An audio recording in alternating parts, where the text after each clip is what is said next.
Ilkal police ಸ್ಟೇಷನ್ದು ಅಲ್ಲಿ ಒಂದು 16ನೇ ತಾರೀಕು ಒಂದು ಪ್ರಕರಣ ದಾಖಲಾಗಿತ್ತು. ಅದು ಏನಂತಂದ್ರೆ ಬಸವನಗರದಲ್ಲಿ ಇರ್ತಕ್ಕಂಥ ಒಂದು ಮನೆಯಲ್ಲಿ ಏರ್ ಡ್ರೈಯರ್ ಬರ್ಸ್ಟ್ ಆಗಿದ್ದರ್ತಕ್ಕಂಥದ್ದು ಇತ್ತು. ಸೊ ಅದನ್ನು ನಾವು ತನಿಖೆ ಮಾಡ್ತಾ ಇದ್ದೀವಿ. ತನಿಖೆ ಮಾಡಿದ ಮೇಲೆ ನಿನ್ನೆ ಒಂದು ಆರೋಪಿನ ಕೂಡ ನಾವು ಅರೆಸ್ಟ್ ಮಾಡಿದ್ದೀವಿ. ಸೊ ನಿನ್ನೆ ನಾವು ಸಿದ್ದಪ್ಪ ಅಲಿಯಾಸ್ ಸಿದ್ದನಗೌಡ ಶರಣಪ್ಪ ಸೀಲ್ವ ಅಂತ ಪೂರ್ತಿಗೇರಿ ಅವ್ರನ್ನ ನಾವು ಅರೆಸ್ಟ್ ಮಾಡಿದ್ದೀವಿ. ಸೊ ಅವ್ರನ್ನು ಅರೆಸ್ಟ್ ಮಾಡಿದಾಗ ಅವರು ಸಂಕ್ಷಿಪ್ತವಾದ ಒಂದು ಸ್ಟೋರಿನ ಹೇಳಿದ್ದಾರೆ. ಸೊ ಇವರು ಏನ್ ಮಾಡ್ತಿರ್ತಾರೆ, ಬಸವರಾಜೇಶ್ವರಿ ಅಂತ ಏನು ಗಾಯಾಳಿದ್ದಾರೆ ಅವರು ಮತ್ತು ಶಶಿಕಲಾ ಅಂತ ಇಬ್ರು ಫ್ರೆಂಡ್ಸ್ ಇರ್ತಾರೆ. ಈ ಬಸವರಾಜೇಶ್ವರಿ ಜೊತೆ ಈ ಅಕ್ಯೂಡ್ ಏನಿದ್ದಾರೆ ಸಿದ್ದಪ್ಪ ಶರಣಪ್ಪ ಸೀಲ್ವ ಅಂತ ಇವರು ಕೂಡ ಒಂದೇ ಗ್ರಾಮದವರು, ಪೂರ್ತಿಗೆರೆ ಊರಿದವರು. ಇವ್ರಿಗೆ ಮುಂಚೆಯಿಂದನೂ ಕೂಡ ಪರಿಚಯ ಇರುತ್ತೆ ಇಬ್ಬರಿಗೂ ಕೂಡ. ಇವರಿಗೆ ಮದುವೆ ಆಗಿ ರಕ್ಕಸಿಗೆ ಕೊಡ್ತಾರೆ, ಬಸವರಾಜೇಶ್ವರಿಗೆ ರಕ್ಕಸಿಗೆಯಲ್ಲಿ ಬಂದು ಸೆಟ್ಲ್ ಆಗ್ತಾರೆ. ಇವ್ರದ್ದು ಹಸ್ಬೆಂಡ್ ಬಂದ್ಬಿಟ್ಟು ಇಂಡಿಯನ್ ಆರ್ಮಿದಲ್ಲಿ ಕೆಲಸ ಮಾಡ್ತಾ ಇರ್ತಾರೆ. 2017ರಲ್ಲಿ ಅಕಾಲಿಕವಾಗಿ ಮರಣನ ಹೊಂತಾರೆ. ಇವರು ಮರಣ ಹೊಂದಿದ ನಂತರ ಬಂದು ಬಸವನಗರ ಇಲ್ಕಲ್ದಲ್ಲಿ ಇರ್ತಾರೆ. ಇವ್ರನ್ನ ಮತ್ತೆ ಪರಿಚಯ ಮಾಡಿಕೊಂತಾರೆ. ಮದುವೆ ಆದ ಮುಂಚೆ ಏನು ಪರಿಚಯ ಇತ್ತು, ಮದುವೆ ಆದ ನಂತರ ಇವರು ಪರಿಚಯ ಆಗುತ್ತೆ. ಮತ್ತೆ ಇವರು ಮನೆಗೆ ಬಂದು ಹೋಗ್ತಕ್ಕಂಥದ್ದು ಸುಮಾರು ಇವ್ರದ್ದು ಕುಟುಂಬನ ಇವರೇ ನುಡಿಕೆಂತ ರೀತಿಯಿಂದ ಇರುತ್ತೆ. ಈ ಸಿದ್ದಪ್ಪ, ಈ ಸಿದ್ದಪ್ಪಂದು ಮತ್ತೆ ಬಸವರಾಜೇಶ್ವರಿದು ಕೂಡ ಸುಮಾರು 5-6 ವರ್ಷದಿಂದ ಸಂಬಂಧ ಇರುತ್ತೆ. ಒಂದೇ ಮನೆಯಲ್ಲಿ ಕೂಡ ಹೋಗೋದು ಬರೋದು ವಾಸ ಮಾಡ್ತಾ ಇರ್ತಾರೆ. ಇವ್ರಿಗೆ ಶಶಿಕಲಾ ಎಂಬರು ಫ್ರೆಂಡ್ ಇರ್ತಾರೆ. ಶಶಿಕಲಾ ಅವರಿಗೆ ಈ ಪರಿಚಯ ಮಾಡಿಸ್ತಾಳೆ ಅವರು ಬಸವರಾಜೇಶ್ವರಿ. ಯಾಕಂದ್ರೆ ಇಬ್ರು ಮಿಲಿಟರಿ ಕ್ಯಾಂಟೀನ್ಗೆ ಇವನೇ ಕರ್ಕೊಂಡು ಹೋಗೋದು ಬರೋದು ಮಾಡ್ತಿರ್ತಾನೆ. ಅಲ್ಲಿ ಮಿಲಿಟರಿ ಕ್ಯಾಂಟೀನ್ದಲ್ಲಿ ಅವರು ಶಶಿಕಲಾ ಕೂಡ ಬಂದಿರ್ತಾರೆ. ಆ ಶಶಿಕಲಾಗ ಇವ್ರದ್ದು ಇಬ್ಬರದು ನೋಡ್ಬಿಟ್ಟು ಅವರಿಗೆ ಬುದ್ಧಿವಾದ ಹೇಳ್ತಾಳೆ ಬಸವರಾಜೇಶ್ವರಿಗೆ. ಬೇಡ, ಅವನ ಜೊತೆ ತಿರ್ಗಾಡ್ಬೇಡ, ಅವನ ಮನೆಗೆ ಕರ್ಸ್ಬೇಡ ಅಂತ ಹೇಳ್ಬಿಟ್ಟು ಇವರಿಗೆ ಬುದ್ಧಿವಾದವನ್ನು ಹೇಳ್ತಾಳೆ. ಈಗ ರೀಸೆಂಟ್ ಆಗಿ ಒಂದು 5-6 ತಿಂಗಳಿಂದ ಇವ್ರನ್ನ ಅವಾಯ್ಡ್ ಮಾಡಕ್ಕೆ ಸ್ಟಾರ್ಟ್ ಮಾಡ್ತಾರೆ ಬಸವರಾಜೇಶ್ವರಿ. ಅವಾಯ್ಡ್ ಮಾಡಕ್ ಸ್ಟಾರ್ಟ್ ಆದ್ಮೇಲೆ ಇವನು ಪದೇ ಪದೇ ತಿಳಿಸಿ ಹೇಳ್ತಾನೆ. ಮತ್ತೆ ಶಶಿಕಲಾಗೂ ಕೂಡ ದೂರವಾಣಿ ಕರೆ ಮಾಡಿ ಹೇಳ್ತಾನೆ, ಯಾಕೆ ನಮ್ಮಿಬ್ಬರದು ಕೆಡಿಸ್ತಾ ಇದಾರೆ, ನಾವಿಬ್ರು ಒಟ್ಟಿಗೆ ಇದ್ದೀವಿ ಅಂತ ಮಾತನ್ನು ಹೇಳ್ತಾನೆ. ಬಟ್ ಈಗ ರೀಸೆಂಟ್ ಆಗಿ ಒಂದು 15 ದಿವಸದಿಂದ ಇವನು ಬಸವನಗರಕ್ಕೆ ಬರ್ತಾನೆ. ಅಲ್ಲಿ ಬಸವರಾಜೇಶ್ವರಿ ಅವಾಗ ಇವನಿಗೆ ಸಿಟ್ಟು ಬರುತ್ತೆ. ನಂದು ಇಬ್ಬರದು ಸಂಬಂಧನ ಈ ಶಶಿಕಲಾ ಹಾಳು ಮಾಡಿದಾಳಂತ ತಿಳ್ಕೊಂಡ್ಬಿಟ್ಟು ಅವನಿಗೆ ಸಿಟ್ಟು ಬರುತ್ತೆ. ಈ ಸಿದ್ದಪ್ಪ ಏನು ಅಕ್ಯೂರ್ಡ್ ಇದಾನ, ಇವನು ಸುಮಾರು 16 ವರ್ಷದಿಂದ ಡಾಲ್ಫಿನ್ ಇಂಟರ್ನ್ಯಾಷನಲ್ ಗ್ರಾನೈಟ್ಸ್ ಅಂತ ಪೂರ್ತಿಗೆರೆಯಲ್ಲಿದೆ. ಇದು ಹನುಮಸಾಗರ ಪೊಲೀಸ್ ಸ್ಟೇಷನ್ ವ್ಯಾಪ್ತಿ, ಕೊಪ್ಪಳ ಜಿಲ್ಲೆದಲ್ಲಿ. ಅಲ್ಲಿ ಕೆಲಸ ಮಾಡತಿರ್ತಾನೆ. ಅಲ್ಲಿ ಕೆಲಸ ಮಾಡ್ಬೇಕಾದ್ರೆ ಈ ಡಿಟೋನೇಟರ್ ಯೂಸ್ ಮಾಡ್ತಕ್ಕಂಥದ್ದನ್ನ ಎಲ್ಲಾದ್ರೂ ಕೂಡ ಇವರಿಗಿರುತ್ತೆ. ಮತ್ತೆ ಅಲ್ಲಿ ಡಿಟೋನೇಟರ್ ಅಲ್ಲಿ ಫ್ಯಾಕ್ಟ್ರಿಲಿ, granite ಫ್ಯಾಕ್ಟ್ರಿಯಲ್ಲಿ ಸಿಗ್ತಿರುತ್ತೆ.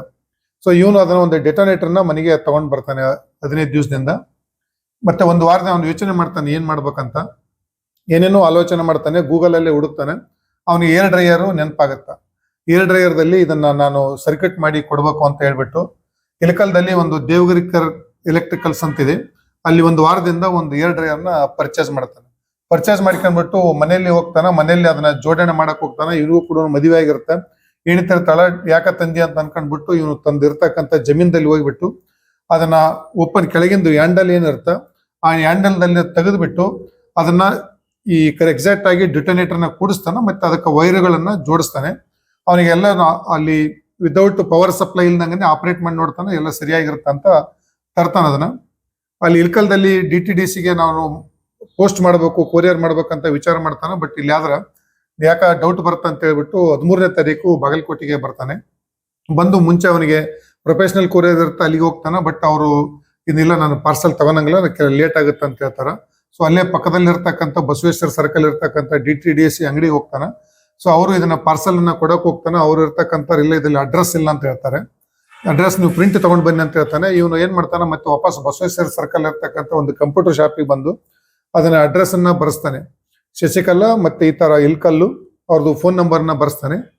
From address RS enterprises Visakhapatnam ಅಂತ ಬರೆಸ್ತಾನೆ. ನೀನು ಹೋಗಿ ಹಚ್ಚಿ ಕೊಡ್ತಾನೆ ಅವ್ರಿಗೆ ಡೌಟ್ ಬರುತ್ತೆ, ಯಾಕೆ ನೀವು ವಿಶಾಖಪಟ್ಟಣಂ ಅಂತ ಬರ್ಸ್ತಾ ಇದ್ದೀರ ಅಂತ ಕೇಳ್ತಾರೆ. ಇಲ್ಲ, ಇದು ವಿಶಾಖಪಟ್ಟಣಂದು ಇದೆ ಮೆಟೀರಿಯಲ್, ಅದಕ್ಕೆ ಅಲ್ಲಿಂದ ಹೋಗ್ಬೇಕಂತ ಹೇಳಿ ಅಲ್ಲಿ ಪೋಸ್ಟ್ ಮಾಡಿ ಹೋಗ್ತಾನೆ. ಅದು 15ನೇ ತಾರೀಕಿಗೆ ಅಲ್ಲಿಗೆ ಇಲ್ಕಲ್ಲಿಗೆ ಮುಟ್ಟುತ್ತೆ. 15ನೇ ತಾರೀಕು ಇಲ್ಕಲ್ಲಿಗೆ ಮುಟ್ಟಿದಾಗ ಇವರಿಗೆ DTDC ಕೊರಿಯರ್ ಇರ್ತಕ್ಕಂಥವ್ರು ಶಶಿಕಲಾಗೆ ಫೋನ್ ಮಾಡ್ತಾರೆ. ಶಶಿಕಲಾ ಮೊದಲು ಒಂದ್ಸಲ ಇಲ್ಲ, ನಂದಿಲ್ಲ, ನಾನು ಪೋಸ್ಟ್ ಮಾಡಿಲ್ಲ ಅಂತ ಮಾಡ್ತಾರೆ. ಅವರು ತಿಳ್ಕೊಂಡು ಆಯ್ತು ಅಂತ ಹೇಳ್ಬಿಟ್ಟು ಅವ್ರು ಇರ್ತಕ್ಕಂಥ ಬಸವರಾಜೇಶ್ವರಿಗೆ ಮನೆಗೆ ಹೋಗಿ ಹೇಳ್ತಾಳೆ, ಅಂದ್ರೆ ಫೋನ್ ಮಾಡಿ, ನಂದು ಪಾರ್ಸಲ್ ಬಂದಿದೆ, ನೀನ್ ತಗೋ ಅಂತ. ಇವ್ರು ಹೋಗಿ DTDC ಕೊರಿಯರ್ಗೆ ಮಧ್ಯಾಹ್ನ ಪಾರ್ಸಲ್ ಹೋಗಿ ತಗೊಂಡ್ ಬರ್ತಾರೆ, ಮನೇಲಿ ಇಡ್ತಾರೆ. ಅದನ್ನ ಓಪನ್ ಮಾಡಿ ತೋರಿಸ್ತಾರ ಇವರಿಗೆ. ಅವರು ಇಲ್ಲ ಕೊರಿಯರ್ ಬಂದಿದೆ ನಿನ್ನಂತಂದು ವಿಡಿಯೋ ಕಾಲ್ ಮಾಡಿ ತೋರಿಸ್ತಾರ. ಆಯ್ತು ನಾನು ಬಂದು ಕಲೆಕ್ಟ್ ಮಾಡ್ತೀನಿ ಅಂತ ಹೇಳ್ತಾಳೆ ಶಶಿಕಲಾ. ಇವ್ರದ್ದು ಮನೇಲಿ ಅದೇ ಈ ತರ ಇಟ್ಟಿದ ತಕ್ಷಣ ಅದು ಸಾಯಂಕಾಲ ಮಕ್ಕಳು ಸ್ಕೂಲ್ ಬಿಟ್ಟು ಬರ್ತಾವ, ಇವ್ರದ್ದು ಬಸವರಾಜೇಶ್ವರಿ ಮಕ್ಕಳು. ಇದೇನು ಪಾರ್ಸಲ್ ಬಂದಿದಂತ ಯಾಗ ಕುತೂಹಲ ಇರ್ತಾ ಆ ಹುಡುಗರು ಕೇಳ್ತಾರ. ಆ ಹುಡುಗಿ ಚಿಕ್ಕ ಮಗಿರ್ತಕ್ಕಂಥದ್ದು ಆನ್ ಮಾಡಿ ನೋಡೋಣ ಅಂತ ಹೋದಾಗ ಇವ್ರು ಬಸವರಾಜೇಶ್ವರಿ ನೀನ್ ಮಾಡಬೇಡ ನಾನೇ ಮಾಡ್ತೀನಿ ಅಂತ ಹೇಳ್ಬಿಟ್ಟು ಪ್ಲಗ್ ಹಾಕಿದ ತಕ್ಷಣ ಪ್ಲಗ್ ಹಾಕಿ ಕೈ ಇಟ್ಟು ಹಿಂಗ ಆನ್ ಮಾಡ್ತಾರ. ಆನ್ ಮಾಡಿದ ತಕ್ಷಣ ಅದು ಅದೇ ಬ್ಲಾಸ್ಟ್ ಆಗತ್ತ. ಕೂಡಲೇ ಅವರು ಆರ್ಕೆ ಹಾಸ್ಪಿಟಲ್ಗೆ ತಂದು ಅಡ್ಮಿಟ್ ಅನ್ನು ಮಾಡ್ತಾರ. ಮತ್ತೆ ಅವತ್ತಿನ ದಿನ ಅವರಿಗೆ ನಮಗೆ ಹೇಳಿಕೆ ಕೊಡೋಕೆ ಸ್ಥಿತಿಯಲ್ಲಿ ಇರಲ್ಲ. 14ನೇ ತಾರೀಕು ಅವರು ತಮ್ಮ ಇರತಕ್ಕಂಥವ್ರು ಸಿದ್ದಪ್ಪ ಕಂಪ್ಲೇಂಟ್ ಕೊಡ್ತಾರೆ. ಆ ಕಂಪ್ಲೇಂಟ್ ಆಧಾರದ ಮೇಲೆ ನಾವು ಅವತ್ತು BNS ಕಾಯ್ದೆಯಲ್ಲಿ ಪ್ರಕರಣನ ದಾಖಲು ಮಾಡಿಕೊಂಡಿದ್ವಿ. ಇವತ್ತು ಆರೋಪಿನ ಅರೆಸ್ಟ್ ಮಾಡಿಬಿಟ್ಟು ಅದರಲ್ಲಿ ಎಕ್ಸ್ಪ್ಲೋಸಿವ್ ಸಬ್ಸ್ಟೆನ್ಸ್ ಆಕ್ಟ್ ಮತ್ತೆ ಅಟೆಂಪ್ಟ್ ಟು ಮರ್ಡರ್ ಪ್ರಕರಣ ಒಳಗನ್ನ ಸೆಕ್ಷನ್ಗಳನ್ನ ಎಡಿಷನ್ ಮಾಡಿಕೊಂಡು ಈ ಆರೋಪಿತನ ಏನೇನು ಕಾನೂನು ಕ್ರಮಗಳನ್ನ ಮಾಡಬೇಕಾಗಿತ್ತು ಅವನ ಕಾನೂನು ಕ್ರಮಗಳನ್ನೆಲ್ಲ ಜರಿಸಿ ಅವನನ್ನ ನ್ಯಾಯಾಂಗ ಬಂಧನಕ್ಕೆ ಒಪ್ಪಿಸ್ತೀವಿ. ಮತ್ತೆ ಅವಶ್ಯಕತೆ ಬಿತ್ತಂದ್ರೆ ಪೊಲೀಸ್ ಕಸ್ಟಡಿ ತಗೊಂತೀವಿ. ಇದರಲ್ಲಿ DTDS ಅವ್ರದ್ದು ನೆಗ್ಲಿಜೆನ್ಸು ಮತ್ತೆ ಡಾಲ್ಫಿನ್ ಇಂಟರ್ನ್ಯಾಷನಲ್ದು ಗ್ರಾನೈಟ್ಸ್ ಇರತಕ್ಕಂಥದ್ದು ನೆಗ್ಲಿಜೆನ್ಸ್ ಇದೆ. ಅವ್ರ ಮೇಲೆ ಕೂಡ ನಾವು ಪ್ರಕರಣ ದಾಖಲನ್ನ ಮಾಡ್ತೀವಿ. ಕೂಡ ಅಲ್ಲೇ ಡಾಲ್ಫಿನ್ ಇಂಟರ್ನ್ಯಾಷನಲ್ ಗ್ರಾನೈಟ್ಸ್ ಅಲ್ಲಿ ಸೂಪರ್ವೈಸರ್ ಆಗಿ ಕೆಲಸ ಮಾಡ್ತಾನೆ. ಸೊ ಅಲ್ಲಿ ಅವನಿಗೆ ಸುಮಾರು ಅವನು ಹೇಳೋ ಪ್ರಕಾರ ಅಲ್ಲಿ ಅನ್ನೋಟಿಸ್ಡ್ ಮತ್ತೆ ಅನ್ರಿಪೋರ್ಟೆಡ್ ಚಿಕ್ಕದಿರ್ತಕ್ಕಂಥ ಗ್ರಾನೈಟ್ ಇದು ಡಿಟೋನೇಟರ್ ಏನೋ ಕೆಲಸ ಮಾಡ್ಬೇಕಾದ್ರೆ ಅವನಿಗೆ ಗೊತ್ತಾಗಿದೆ ಇದು ಸ್ವಲ್ಪ ಏನಾದ್ರು ಬೆಂಕಿ ಹತ್ರ ಬಂತಂದ್ರೆ ಬರ್ಸ್ಟ್ ಆಗತ್ತೆ ಅಂಬೋದು ಗೊತ್ತಾಗಿದೆ. ಸೊ ಅದ ರೀತಿಯಿಂದ ಅದನ್ನ ಯೂಸ್ ಮಾಡೋದು ಕಲ್ತಿದ್ದಾನ. ಮತ್ತೆ ಅವನು ಮುಂಚೆ ಅವನು ನಿನ್ನೆ ಹೇಳಿಕೆ ಪ್ರಕಾರ ಅವನು ಈ ಏರ್ ಸ್ಟ್ರೇಟ್ನರ್ ಏನಿರುತ್ತೆ ಮಹಿಳೆಯರು ಉಪಯೋಗ ಮಾಡ್ತಕ್ಕಂಥದ್ದು ಏರ್ ಸ್ಟ್ರೇಟ್ನರ್ಗೆ ನೋಡ್ತಾನೆ ಅದನ್ನ. ಬಟ್ ಇದರಲ್ಲಿ ಡಿಟೋನೇಟರ್ ಕೊಡಲ್ಲ ಅಂತ ಹೇಳ್ಬಿಟ್ಟು ಅವನು ಮತ್ತೆ ಚೆಕ್ ಮಾಡ್ತಾನೆ ಗೂಗಲ್ ಅಲ್ಲಿ ಸರ್ಚ್ ಮಾಡಿಬಿಟ್ಟು ಏನೇನ್ ಮಾಡ್ಬೋದು ನಾನು ಹೆಂಗ್ ಮಾಡ್ಬೋದು ಅಂತ ಹೇಳ್ಬಿಟ್ಟು ಈ Shashikala compulsory air dryer use ಮಾಡ್ತಾರೆ. ಸೊ ಅದನ್ನ ಮಾಡಿದ್ರೆ ಅವರಿಂದ ಅವರಿಗೆ ಹಾನಿ ಆಗತ್ತಾ ಮತ್ತೆ ಸಾವಾಗತ್ತ ಎಂಬುದನ್ನ ಮನಗಂಡು ಇದನ್ನ ಈ ತರ ಕೃತ್ಯ ಮಾಡ್ತಕ್ಕಂಥದ್ದನ್ನ ಒಪ್ಕೊಂಡಿದ್ದಾನೆ.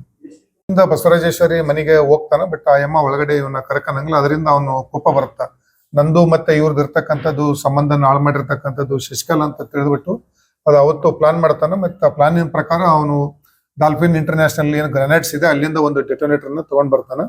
ಮತ್ತೆ ತಗೊಂಡ್ ಬಂದ್ಮೇಲೆ ಅವನಿಗೆ ಸುಮಾರು ಆಲೋಚನೆ ಬರುತ್ತೆ ಏನ್ ಮಾಡ್ಬೇಕು ಹೆಂಗ ಯೂಸ್ ಮಾಡ್ಬೇಕಂತ. ಅದು ಏರ್ ಸ್ಟ್ರೇಟ್ನರ್ ಅಂತ ಮೊದಲು ಮುಂಚೆ ಅನ್ಕೊಂಡಿರ್ತಾನೆ. ಬಟ್ ಅವನಿಗೆ ಗೊತ್ತಾಗತ್ತಾ ಇದರಲ್ಲಿ ಆ ಡೆಟೋನೇಟರ್ ಕೂಡಲ್ಲ ಮತ್ತೆ ನಾನು ಸರ್ಕ್ಯೂಟ್ ಕಂಪ್ಲೀಟ್ ಮಾಡಕ್ ಆಗಲ್ಲ ಅಂತ. ಆ ನಂತರ ಅವನು ಏರ್ ಡ್ರೈಯರ್ದು ಎಲ್ಲ ಫೋಟೋಸ್ ತೆಗೆದು ಅದನ್ನೆಲ್ಲ ನೋಡ್ತಾನೆ. ಮತ್ತೆ ಮನೆಗೆ ಒಂದು ಏರ್ ಡ್ರೈಯರ್ ತರ್ತಾನೆ. ಅದರಲ್ಲಿ ಫಿಟ್ ಆಗುತ್ತ ಅಂತ ತಿಳ್ಕೊಂಡು ಮತ್ತೆ ಮೊನ್ನೆ ಇಲ್ಲಿ ಇಲ್ಕಲ್ದಲ್ಲಿ ದೇವಗಿರಿ ಕರ್ ಏನೇನು ಎಲೆಕ್ಟ್ರಿಕಲ್ಸ್ ಐತೆ ಅಲ್ಲಿ ತಗೊಂಡ್ಬಿಟ್ಟು 500 ರೂಪಾಯಿ ಕೊಟ್ಟು ಪರ್ಚೇಸ್ ಮಾಡ್ತಾನೆ. ಅದನ್ನ ತಗೊಂಡು ಅದರಲ್ಲಿ ವೈರ್ಗಳು ಏನೇನು ಬೇಕು ಅನ್ನೋದು ಮೈನಸ್ ಮತ್ತೆ ಪ್ಲಸ್ ಎಲ್ಲಿ ಇರ್ತಾ ಅದೆಲ್ಲನೂ ಕೂಡ ಅವನು ಗ್ರಾನೈಟ್ ಅಲ್ಲಿ ಕೆಲಸ ಮಾಡಕ್ ಕಂಬಿರೋದ್ರಿಂದ ಪೂರ್ತಿ ಪರಿಣಿತ ಇದ್ದಾನೆ. ಅದರ ಪ್ರಕಾರ ಅದನ್ನ ಸರ್ಕ್ಯೂಟ್ ಕಂಪ್ಲೀಟ್ ಮಾಡಿ ಅದನ್ನ ಇದು ಕೊರಿಯರ್ ಮೂಲಕ ಕಳಿಸಿರ್ತಕ್ಕಂಥದ್ದನ್ನ ಒಪ್ಕೊಂಡಿದ್ದಾನೆ.